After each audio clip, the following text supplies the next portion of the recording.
my sermon on the gift of hope, right? Because we've been looking at the different things that have been given to us in from God in terms of the Christmas season.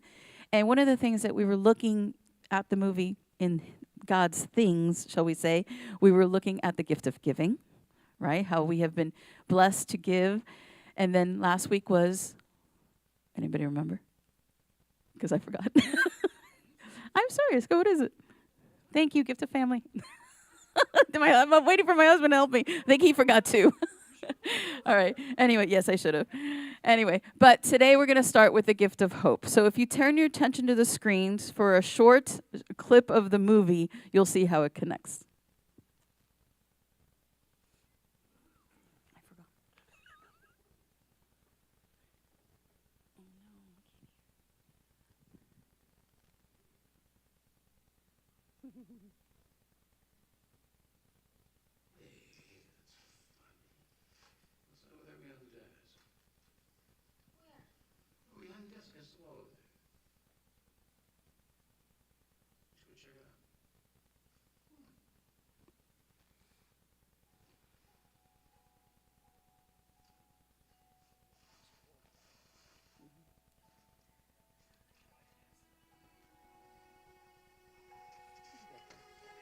What did we put over there, honey? Santa Claus probably wrote it.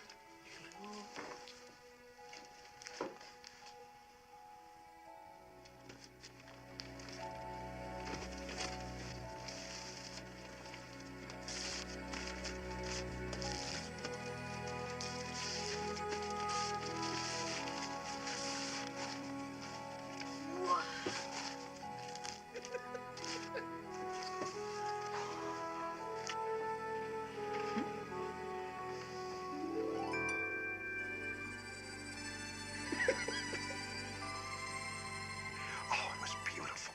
I could hardly wait to try it out. Do you not love it? Yeah. Yeah? That's right.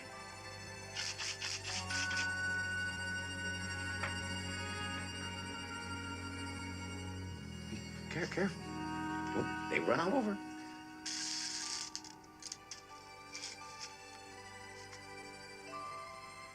Close her up. Close it up. Can I try it out, Ma? Can I? Okay, but outside. Oh, I still say those things are dangerous. No, put on your galoshes and your coat. It's cold out. I had one when I was 8 years old. What if you hurt yourself? Mommy, your coat! Don't shoot any animals or birds. Okay, Black Bart, now you get yours.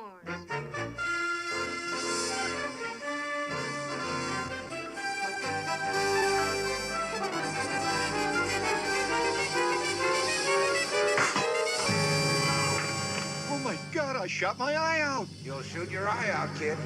You'll shoot your eye. Ralphie, you be careful out there. Don't shoot your eye out. She hadn't seen. She didn't know. My eyes are right. The BB must have hit my glasses. My glasses. Oh no, where are my glasses? So if you do not know the movie, the context behind this is that he has spent all movie begging for this Red Ryder BB gun. He's asking everybody. He was asking Santa. He was asking his mom. He was asking everybody possible. But he never asked his father, right? And it's funny because he kept trying to manipulate it the whole time. Instead of having the hope of, well, this is something that I have as a desire in my heart, will it happen? He tried to control everything that could happen. No one could deter his faith, even when he got beat up and even when he beat up somebody else. And he had to depend on somebody else completely for this. And mind you, he went through mocking. He went through disappointment. If you remember the other day, it was the scene of waiting in line to see Santa, and Santa even told him, you're going to shoot your eye out, right? So he didn't think he was going to get this thing. But the funniest thing is he did not go to the one he could have asked, and that was his father. And I will tell you this, a little bonus idea here. Once he did get it, it's he ended up shooting, not his eye out, but he did get hurt. So everybody was right in terms of what he was going to get out of this, but the fact is sometimes something that we really want still will have consequences. right? And with Ralphie, one of the things that we can see in this is when God gives us a promise, like he had in his mind, we tend to try and control the blessings and how we get them. Ralphie was doing everything throughout this movie to try and get the blessings the way he thought he should get it. Like, oh, I'm going to tell this person, I'm going to tell this person, this person. And he finally given up on Christmas morning. And the one who gave it to him was his father, the one person he didn't ask. So it had nothing to do with Ralphie. It had to do with his father. So I encourage us in this.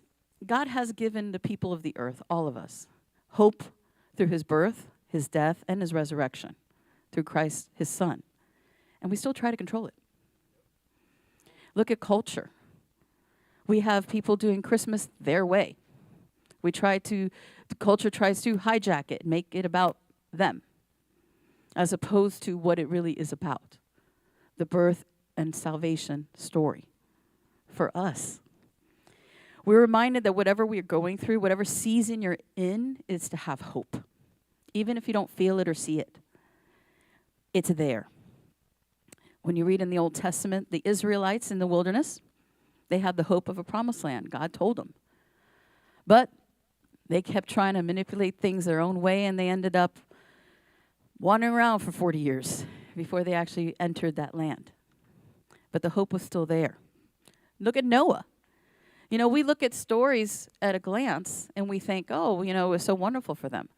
Noah was probably one of the few, he was the only one, him and his family, who believed in what was going to happen. And he built this boat against everyone's opinion. And he was right. He held on to the hope from God. Abraham and Sarah, they waited years for a child. Abraham was over 100 years old when they finally got pregnant. Talk about waiting. But that's the hope that God gives us. The world's history is full of people with hope. Many people trusted God well. And we watch their stories who say that was a great way to wait on God. Others, not so much. They tried to manipulate their own blessings and turn things for themselves, like Abraham and Sarah. They tried to have their own child through their maidservant and ended up with a whole other group of people that we are in fight with still today. But all of that to remind us that God is the one who gives us our hopes and dreams. What we have in our hearts for something comes from somewhere. I pray it's from God. Sometimes it's not. We have to be careful with that. We need to test our hearts in the things that get put in there. But when God gives you a specific hope, you ever had that in your mind and just won't go away? Maybe it's a hope of a new situation, new home, a change in a relationship. Maybe your kids coming back to the Lord, or maybe your next meal. It could be a hope of anything. God is in it. And he is working behind the scenes where we don't see to do everything possible. Maybe if it's even to get into college, you don't even realize all the things going on that we have no control over. Maybe it doesn't make sense. Maybe that hope and dream in your heart, right? When God spoke to Rich about this church, it was one of those things that's like, it didn't make sense. You know, we're not spring chickens anymore. We're past middle age, but okay. That's right, Abraham and Sarah, there you go. Those are the reminders and the encouragement that if God gave it to you, he's going to fulfill it, right? And this is one of the things that we're going to be talking about. We have to wait on what God says. And sometimes people think you're crazy. When God puts something in your heart that he wants for you and a promise, it may not be happening right now, but it's still something he put in there. I have a really close friend who had for years a vision of a child she was going to adopt. She even gave it a name, made up the room. And I'm not going to lie, I was one of those that didn't believe her. And I was like, okay, my friend's gone nuts. Guess what? It happened. She did her part. She took the classes for foster care and all that kind of stuff and had everything ready as they asked her. And I promise you, from one day to the next, she called me and said, hey, they called us to pick up a daughter, a little girl, just like she saw. It was a promise God gave her. It didn't make sense to anyone else, but she hung on, and God fulfilled it. And now it's all about his glory, not about what she did, not about what we thought. It was about God. And those hopes and dreams come from God are so powerful because sometimes you're the only one who will believe it. In Hebrews 11:1, the letter from Paul, he writes, now faith is confidence in what we hope for and assurance about what we do not see. Sometimes we don't see what's happening. We don't know the path that it's going to take, but God will still do it. If he put it in your heart and mind, it's his timing. Don't give up hope. Maybe it's the promise of a new situation, like we said. Maybe it's a loved one being cured from addiction, restoration of a relationship, healing of a marriage, the healing of a child. There's so many things that are promises and hopes that we sometimes don't want to believe God for because it takes a lot of faith. And we got to be careful. Like I mentioned, sometimes those desires are not of God. When you see certain desires that kind of become obsessive and take over your mind, and that's all you think about and actually gets in the way of you focusing on God, that is not of God. That could be of the enemy. That's the enemy keeping you away from your purpose and your calling. Focusing on something that really might make sense to the world, right? I've known people that fight so hard to get this, and when they get it, it's like, well, now what?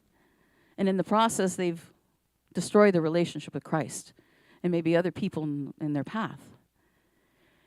If it's a desire of God, it's going to keep you pointing to him, not away from him. Keep that in your mind when God puts something on your heart. It needs to point to him, not away. The enemy also likes to keep us in despair. When God makes us wait for his purpose, maybe to glorify, to encourage somebody else watching you go through it, or maybe because he wants to do it his way, like the father did in Christmas Story. He wanted it to be the big surprise, right? God does that too. God loves to surprise us because that's the only way he can say it was him, not us. And when the enemy gets a hold, he kind of puts us in despair when we're waiting. Like, why hasn't this happened yet? Why is this? I don't even know what to do. But God is so good. He gives us a hope, and he doesn't want anyone to perish. Maybe you've been praying 20 years for that family or that friend to come to Christ. And be honest, you may have given up already. Oh, they're never going to come to Christ. Nope. They've seen my life. Look at this. They still haven't come to Christ. And you have written them off. And God's like, I'm still working. You got to give me time. You still got to be the example. You still got to tell them about me. You still got to glorify me in everything that you do. Don't give up. Because if it was about us, then why do we give God the glory? We get the credit for the praying, but it's God that does all the work. We don't save people, God does. But he does use us. And we need to be available for him. So when he gives us those hopes and dreams of something better, we have to hold on to it and just wait on him. He'll do amazing things if you let him. Well, where does hope come from? It comes from God himself. We can't count on ourselves or other people. We can only count on God. And we see that in the Christmas story. Jesus came to bring hope. We have a messed up world, but it's been messed up for a long time. And in the Old Testament, it was a hot mess. But after Jesus came, there was this new hope that was so evident, and it was spreading like wildfire. It was the hope of something different, the hope of salvation. What Jews had been waiting for in terms of the Messiah finally came. In Romans, a letter from Paul to the Christians in Rome, he introduces the gospel to the church in Rome. Literally, this letter was meant to help unify the Christian Jews and the Christian Gentiles in the area, because they were kind of going against each other. Some of them were saying, no, you have to be circumcised. No, you have to do this. No, you have to do that. And the other ones were like, no, I'm still going to do my pagan stuff. So it was a hot mess, right? Paul was an incredible apostle and evangelist. He wanted to make sure everybody knew the correct doctrine and theology. But what I want to remind you of is the irony of this. Remember where Paul came from. If you don't know this, I'll do a quick synopsis. Paul was a Pharisee. Not only a Pharisee, he was the worst of them. He persecuted Christians on a regular basis. He was probably the one who gave the order for Stephen to be stoned, the first martyr in the New Testament, in the book of Acts. Paul was awful. But when God got a hold of him, and look it up in Acts, it's a beautiful story. Jesus changed him, and this was after the resurrection. He actually didn't know Jesus personally before his crucifixion. He knew him after the fact. And that's when God turned his world upside down. So now Paul, who would go around going after Christians, was the first one to say, let's be Christians. Let me tell you about Jesus, right? But imagine that. Do you think they believed him the first time?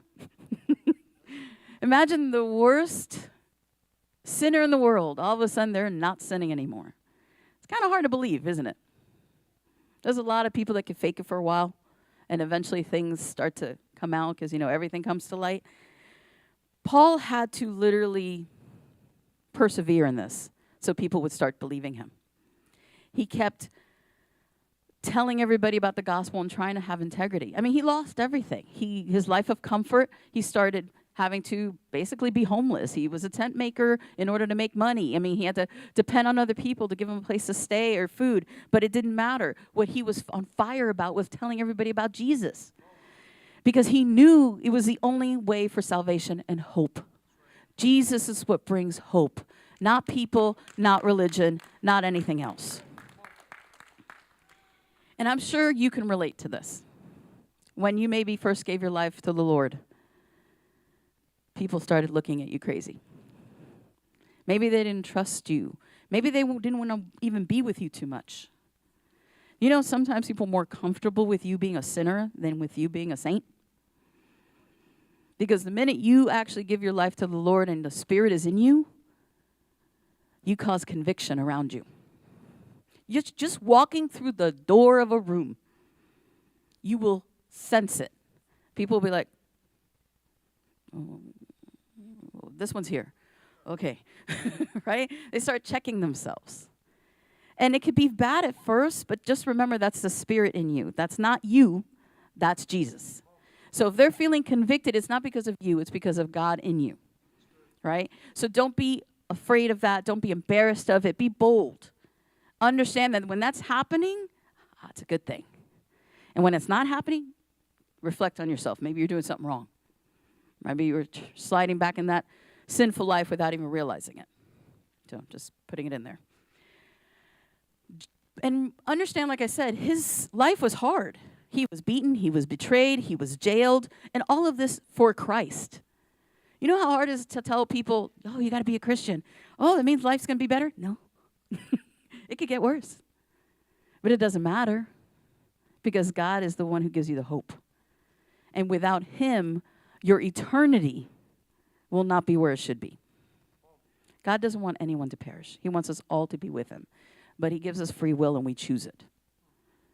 He is not going to make us. He's not a dictator. He doesn't do that.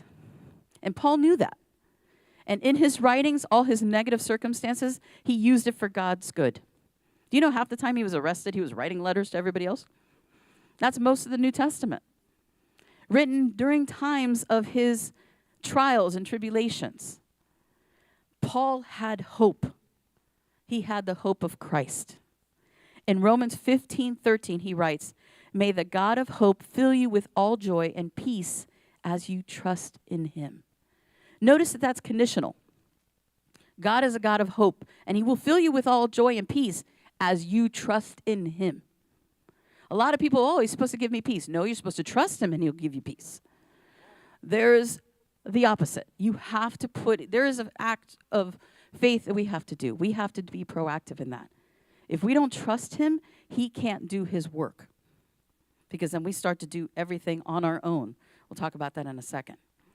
Paul found hope in his circumstances, and he was reminding Christians in the book of Romans to be filled with that hope and trust. Joy comes from God, not our circumstances. And I know many of us have gone through many things. Many of us are still going through many things. Our joy is not in the circumstances. It's not in what we have. It's not in how easy our life is right now or how good our relationships are. They are in God and what he can do for you. He's the peace. If you wake up in the morning, I know I'm having a good day and I'm ready for God because I'm already singing when I wake up in my head. I'm singing new songs. What a God. He is worthy. All these things. Because I know that it's me. I have to seek him and put him first in my life. Focus on that. But when it feels like hope is running out because you're tired, because we're human, and it's been a minute, sometimes we try to control it. We have to remember that God does things in his way, not ours. God came to earth as a child to save us. He came to be born and then die because we were broken, and we still are. We can't do this on our own, not on our power, not on our own salvation. We can't be good enough. We can't do anything good enough. It doesn't matter how many things we give, how much money we give, how many times we deny ourselves. God has to be the one that is first in our life, and it has to be done in his way. Watch for society for a minute. You'll see how broken the world is. It's always a joke. We watch the news like, ooh, they need Jesus. It's always a thing. But it's true. And we saw this in the Old Testament too, when they were waiting for the Messiah. They were impatient and did not want to wait for the Messiah, so they started making up their own rules. They started putting man-made laws. Do you know that there's a difference between the laws and the commandments? Not everybody knows that. There's 10 commandments that came clearly from God and from the mountain with Moses. But then, waiting on the Messiah, they kept saying, oh, we're not good enough.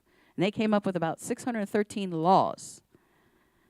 Now, Jesus came and fulfilled all those. That's why we are not bound by them anymore. Right? We don't all have to have our hair a certain way or other things like that. Yes, we can eat pork. Right? But all of that was to keep us more perfect, right? More perfect for him, but we didn't need to. God came anyway as the perfect sacrifice. When Jesus finally came, he came in a very humble way. And we'll talk about that tomorrow, Noche Buena, Buena, Buena. He came as a baby. Think of that indignity. He had to have his diapers changed. He had to be fed by his mother. When he started walking, he probably parted a little bit of water. No, he probably stumbled and had to be picked up. These are the things that he went through for us. He had to work. People have this assumption, oh, he was just doing nothing. No, he had to work with his dad to make money, to help provide. They weren't well off. And then when his father probably died, because we don't know for sure, but he's not mentioned after a while, Joseph, he had to take care of his mother because he was the firstborn son.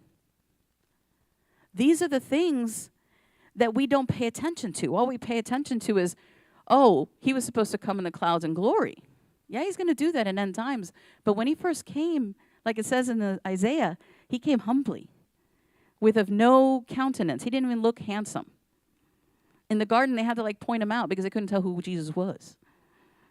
He looked like any one of us, or any one of them, actually, in the Middle East. And God fulfilled the hope of the Messiah in his way. That's why the Jews and the Pharisees didn't want to believe him, because he didn't come the way they thought. He was supposed to come in glory on this big horse and gold and save them from Rome, because they were being persecuted by Rome. So when he came and said, I came to die for you, and they're like, oh, okay, so you're going to fix the Roman government? He's like, no, I came to save you from yourselves. It's not about saving us from a government or anything like that. It's about saving us from ourselves and our sinful nature. And that's what he did. He fulfilled the hope of the Messiah in his way, not ours. Think of it, guys. That's the epitome of pride. Yes, God, come and save me, but hey, I want you to do it this way. Because, that's not good enough. It needs to be like this. Why? If we ask that, then it's more about us than about God's sacrifice. God is the one who came to be born and die and be resurrected. He did it his way, not ours. Those Pharisees ended up worshiping more their religion than the relationship with their Father. It was more about what they could do, what they said, what they did, and they wanted Jesus to fall into their pattern. And when he didn't, that's when they crucified him. We have to remember that God does things in his way. I'm sure you've said it before. God, I wanted my life this way. Why is it not happening? God, I don't have enough. God, it's not supposed to be this hard. God, I did things the right way. Why am I suffering? I did everything right, Lord. Why is this happening? Because it's not about us. It's about what God is going to do. He wants to do miracles in our lives, but we have to trust him and let him do it his way. In 2 Peter 3, 8 through 9, it's a very encouraging verse for me always. But do not forget this one thing, dear friends. With the Lord, a day is like 1,000 years, and 1,000 years are like a day. The Lord is not slow in keeping his promise, as some understand slowness. Instead, he is patient with you, not wanting anyone to perish, but everyone to come to repentance. God is patient. He's going to wait. But are we able to wait for him? Are we patient enough to know he's working in the background and that he's doing everything for his good? Peter was writing to a bunch of Christians at that time that were being persecuted. And this was shortly before he was going to be martyred. And if we know anything about Peter, he messed up a lot. But God still gave him grace and used him for his purposes. And he's writing this from experience. There was many promises that took a long time for him. And we need to see that. When we lose our focus on God, we start to feel the despair and we get desperate, guys. We can't control the things that are meant to be taken care of by him. There's so many things in our life we cannot control. I love the old song by Carrie Underwood, Jesus Take the Wheel. And it's funny because people will tell me, yeah, I gave him the wheel. Did you? Or did you try and take it back? When we're not with God, imagine me being in the driver's seat. We're driving the car. And Jesus is right next to us. He's in the passenger seat. He's waiting on us to ask him. And every so often we will. We're controlling it. So where should I go, Jesus? And he's like, can you just let me drive? No, tell me where to go. Okay, go this way. Oh, yeah, good. And something good happens, you're like, all right, I got this. But you're still in control. When you finally get that, what I call revelation, when that big testimony in your life or something terrible happens in your life or something that God has done miraculously, and all of a sudden you finally realize, okay, Jesus, I'm hopping in the passenger seat. And he's driving. That's the best feeling in the world. But you got to be careful because sometimes that feeling goes away. And you start to get nervous because he's taking a long time. His routes are longer than what you would do. Jesus, why are you going that way? Wait, Jesus, there's a shortcut this way. You can take the 836. Why are you taking Chrome? Right? I don't know. I'm probably wrong on that one. Why are you taking that way? Jesus, hold on, Jesus. And then it's worse off than before. Because now you're trying to drive the car from the passenger seat, taking control over God. You cannot. That is sometimes worse than if you were driving the car yourself. Think about it. When you were driving the car, you hit every pothole, you went the wrong way, you did all these things that you shouldn't do. Jesus took over, you were relaxed. You allowed to happen. You allowed your pride to be swallowed. You allowed God to take over. When things were not going right, it was like, well, Jesus is in control, so I got to wait on him. But when we get impatient and we think we have to control it, we start reaching that hand over and we start controlling everything that he's trying to do. And when we do that, that's when we get frustrated. and we become a bad example to others about Christ because we don't trust. We're not having faith. Listen, I know my husband will disagree, but I trust him completely. We go up on a long ride. I'm asleep. I'm like, okay, I'm asleep. I'm asleep. Can you sleep at the wheel with Jesus? With your life, can you sit back and allow Jesus to take over? It is one of the hardest things to do because we think we have control over our lives. We think we can do things to make it different. We can pray more, or we can call this person and send them this verse. Some of the worst times in my life, I was sending people verses thinking that it's going to fix them, and it's like they had a hardened heart. And it was about me trying to fix them as opposed to me giving them to God. Till you let go and allow them to have the consequences of what God wants to do in their life so that they can learn on their own, that's when God can do his biggest work. You cannot tell God, please take care of this, and then not let it go. He can't do anything about it. Look at Ralphie in the Christmas Story. He spent the whole movie trying to get everybody to get him the Red Ryder BB gun. Telling everybody. He was controlling it. And it's funny because he was focusing so much on that, he forgot about his father or his family. He really wasn't even focusing on that. And not until did he relax and let go of like, oh, well, I'm not going to get it. That's when his father showed up with the Red Ryder BB gun. Guys, that happens in our life all the time. And what's sad is how quickly we'll forget it. Something like that will happen, and then all of a sudden, you get amnesia.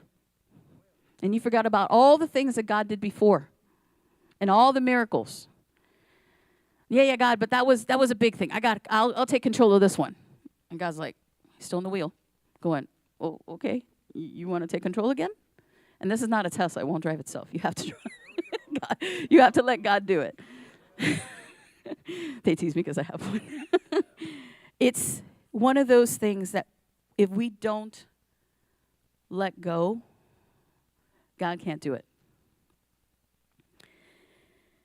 After a while, like we said, we start to lose hope because the things take too long for us. God has his own timing. We have to wait on the Lord. When you're getting desperate and losing that hope, the only thing you can do is focus on him. Only thing. Pull up your Bible. Start reading again. 1 Peter's a good one. Romans is a good one. James got me through heck and back. So many books in the Bible that I'm telling you right now, if you don't have one that you're holding on to and have good memories of, oh, this is the one that got me through it, you're not seeking God enough.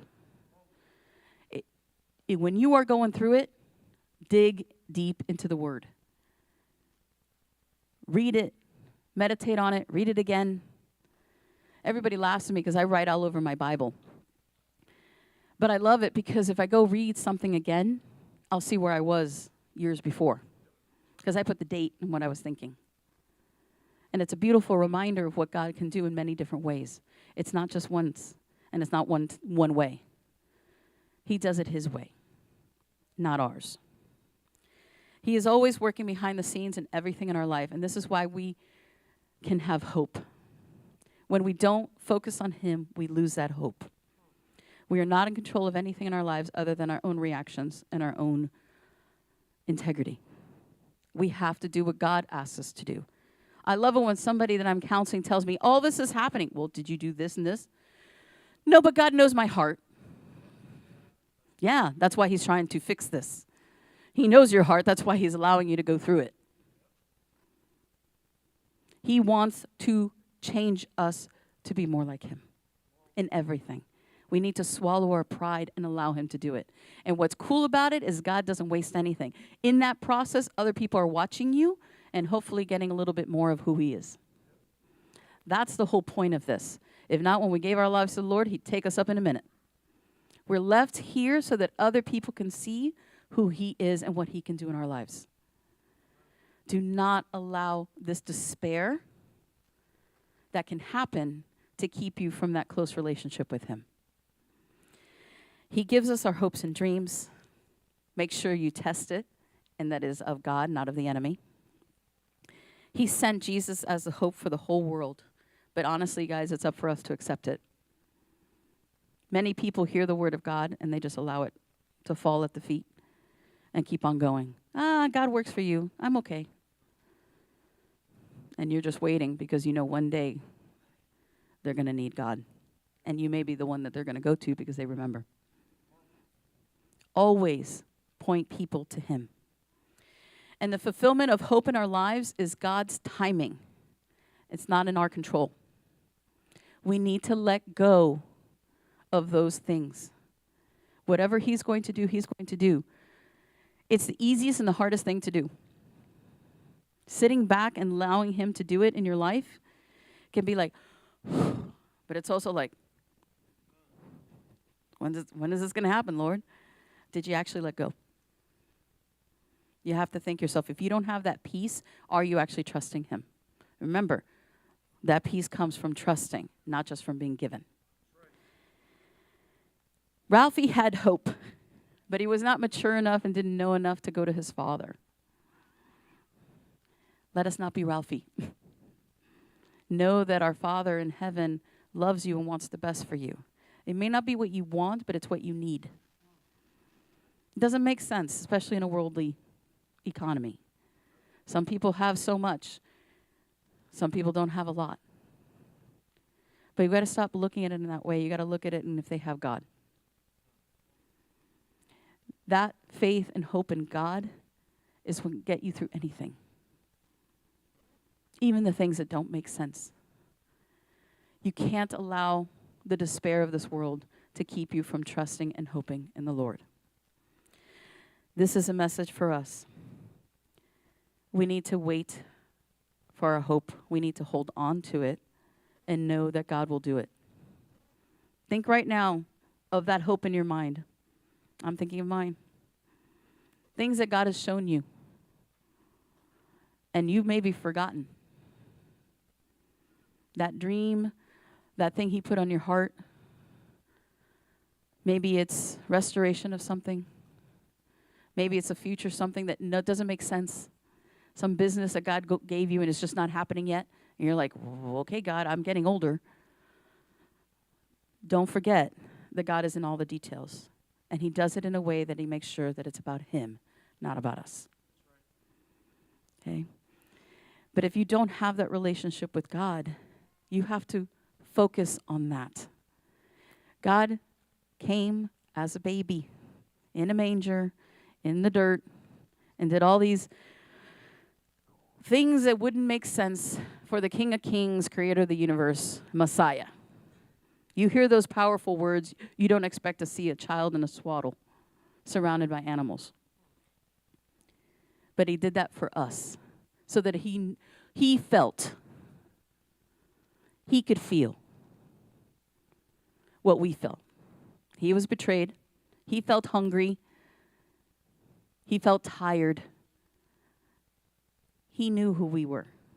So that when He died for us, it was with that knowledge and relationship. Don't worship a religion. Don't worship things that you're supposed to do. If anybody tells you you're supposed to do certain actions to get to God, that's a man-made thing. God only says you have to accept His gift. He gives us tools to get closer to Him. Prayer, worship, fellowship with church. Giving is more blessed to receive. He tells us these things as fruits of being a Christian. But when He died on that cross, it was only for one reason. To die for our sins so we didn't have to. And because of that sacrifice, we could all be in heaven with Him. But you have to accept it. So in a minute, I'm going to pray. I'm going to ask you to put your heads down. And if you haven't given your life to the Lord completely, maybe you haven't hung on, maybe you haven't let go, and you haven't allowed Him to truly take control of your life and accepted what He wants for you. Dear Lord, I pray right now